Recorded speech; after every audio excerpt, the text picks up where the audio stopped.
840 here, Big 550, KTRS. When Republicans criticize their own party's nominee, that's a news story.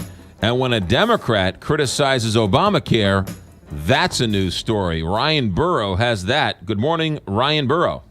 Good morning. Yeah, we got a little whiff of this last week when Bill Clinton on the trail said that people who don't qualify for subsidies under Obamacare are going to find this program to be unaffordable because premiums are rising so high. Governor Mark Dayton, the Democratic governor from Minnesota, saying essentially the same thing.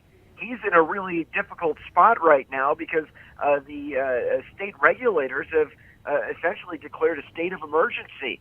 Blue Cross Blue Shield has pulled out, and Governor Dayton admitting yesterday it's no longer affordable for many people to get into Obamacare, to get into the marketplace system, especially with the increase in premium costs. In his state alone, 50 to 67% increases in premiums. I mean, you can try to side with one political side all you want, but at the end of the day, the numbers tell the true story, and he sees the writing on the wall. Now, he's not calling for a full repeal of it. He wants the situation fixed. We heard during the debate, Hillary Clinton said the program needs to be fixed. We didn't hear a ton of specifics about how it needs to be fixed. Donald Trump brought up, taking down the borders for the regulations.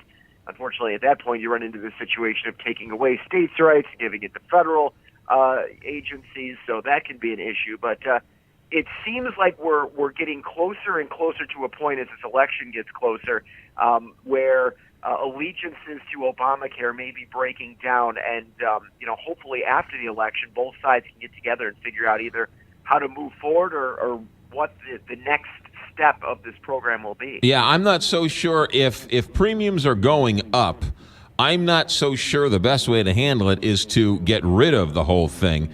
And it always scares me when I hear premiums are going up. That means people are complaining about premiums going up, which means they wouldn't complain if they were going down. So the only way to go down is if they pay more or I pay more.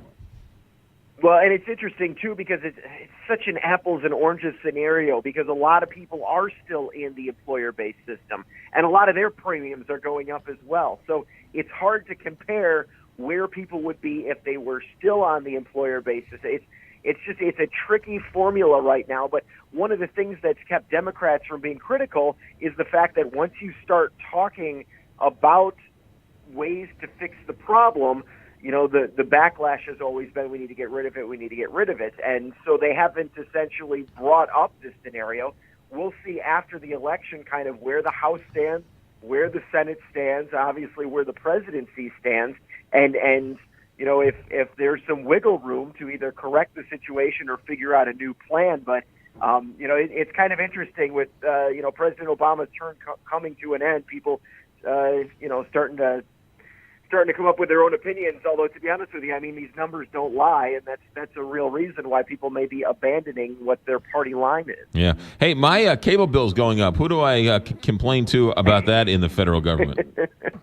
Well, that's a great question, but one of the arguments has always been competition. You need more competition. So in theory, much like your cable bill, if you have the option of going with your Comcast or AT&T or Dish DirecTV or whatever your options are, the more options you have, that should drive down the price. But the problem is, in a lot of these states, the competition's going away. You've only got one or two options. So that obviously is one of the scenarios they're going to have to correct. Ryan Burrow with ABC News. Boy, did you watch that Blues Blackhawks game last night at all? We're going to start there, huh? Oh no, we're going to end there. That's where we're going to end because the Cubs are getting ready for the World Series. Enjoy your Game 1 season win, and we'll see how this season plays out. Let me ask you this question while we have you. Have you heard of this Lily Kalowski woman?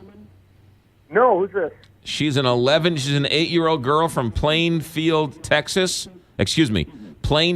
Illinois, that wrote a letter to the commissioner of baseball.